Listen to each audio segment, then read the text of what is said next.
UFC Sacramento recap, 7 first round finishes. One of them was a submission and it was by Anthony Wint of all people. Really fun card to watch, and I just wanted to give my opinions on each of the fights.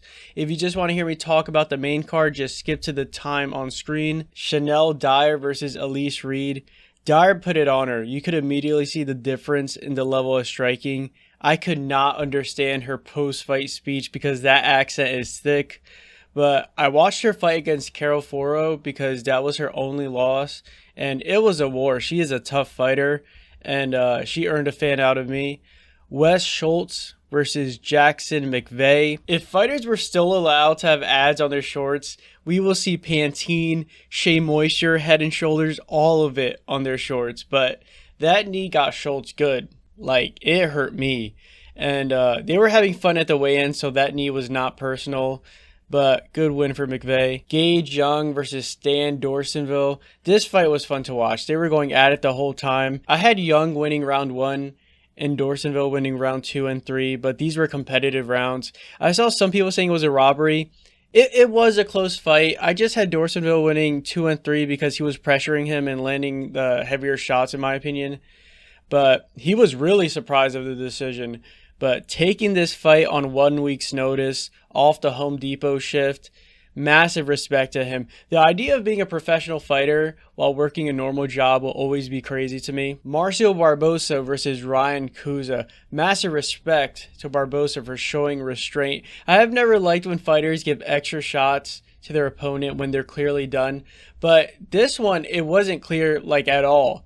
Kuse was out of it, but if Barbosa gave him a few more shots, I wouldn't have thought anything of it. So the fact that he showed that much restraint to not hit him when it seemed like it was okay to do so showed a lot of his character. I'm not familiar with Barbosa, so if it turns out he's a terrible human being, I'm going to sound really dumb, but good win for Barbosa. Chris Padilla versus Nasrat Haqparast. I still think of Kevin Gastelum whenever I see this dude, but getting choked out in the final second on your birthday, like whoever had the yes on the go the distance prop was probably so pissed. But Padilla was gonna win that fight either way. But happy birthday, Nasrat. Kenny Nzechukwu versus Shamil Gaziev. It was one of those knockouts that you know is going to be memeified, like when Johnny Walker got knocked out by Jamall Hill. But Nzechukwu likes to keep his hands low, but I feel like they're getting lower and lower as his career progresses. And he had a little more bounce in his step. Like, I thought I was watching MVP for a second, but great win by Gaziev. Jamall Emmers versus Lerryan Douglas. I was excited to watch Douglas fight. I was hearing his name all week, but Emmers caught him. Douglas looked like he was in control, but Emmers was moving around so much, so it never felt like he was in danger. Emmers broke Douglas's orbital bone, according to Cub Swanson, so very scary injury.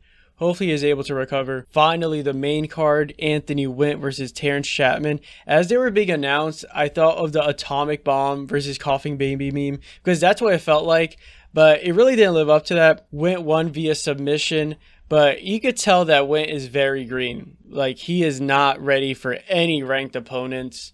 And Chatman is probably going to pad a couple records before he gets cut. I had Wint getting the knockout first round, so him getting the submission did surprise me. Carli Judice versus Jeisla Chaves.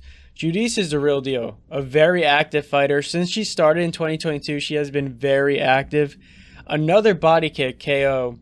Great win for her. She got performance of the night bonus too. Marquel Mederos versus Mason Jones. This was a fun fight to watch. They were trading, but it didn't feel like Mederos was in danger, and he was able to get the finish in the second round. Another performance of the night. Reinier de Ridder versus Roman Dolidze. I had de Ridder winning by sub, and it looked like he was going to get it in the beginning, but ended up getting the TKO. That elbow to the ear was the beginning of the end. The ref could have stopped it way earlier. He gave Dolidze ample time to turn things around, but good win for de Ridder. Serghei Spivak versus Victor Petrino. I thought Petrino was going to get the finish, but I went all 3 rounds. Petrino was really quick. Spivak looked like he should have been in there with him. He busted his nose immediately, so dominant win by Petrino. Finally, the main event. I had RoboCop winning, but not in this way. I thought he'll be able to finish Hernandez in the first, but if Hernandez was able to endure RoboCop's offense in the first 2 rounds, I had Hernandez winning. So I was wrong on both ends, but I think what changed the fight was the leg kicks. After he took out Fluffy's leg, he was forced to fight southpaw, and anytime he was switched back, RoboCop was so quick to hit the leg again. I had Hernandez winning rounds 1 and 3, and lots of people were confused for the 48-47 scorecard. And I rewatched round 1 again, and I guess the first time I watched it, I really valued the control time. But I could see RoboCop winning that round. He hit the harder shots, especially to the body. He was attacking the body from the start, so that was clearly the game plan. They didn't want Fluffy to shoot underneath the jabs. But in the first round, all Fluffy really did was lean on him against the fence. So I'm like sort of switching sides now. I could see RoboCop winning that round. Hernandez, as we know, has a chin and ate some big shots. Hernandez would react by pretending like it didn't hurt.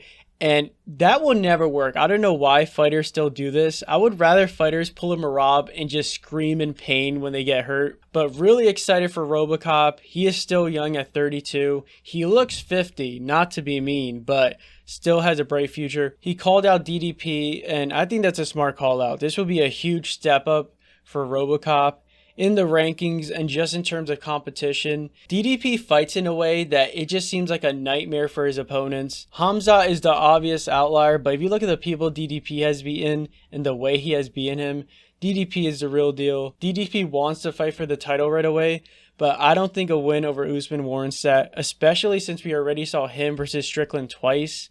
And from an entertainment standpoint, I think someone else should fight Strickland. But I don't think it's crazy that DDP wants a title shot. Imavov is another name I see as a potential matchup for RoboCop. I think Imavov should just rematch Strickland. Imavov has been on a tear, and his last loss has been to Strickland. So that just makes the most sense to me. And then RoboCop and DDP could fight for who's next. But overall, really fun card. Next week's China card is going to be brutal to wake up for. But hopefully I catch that. But that's pretty much it. Okay, peace.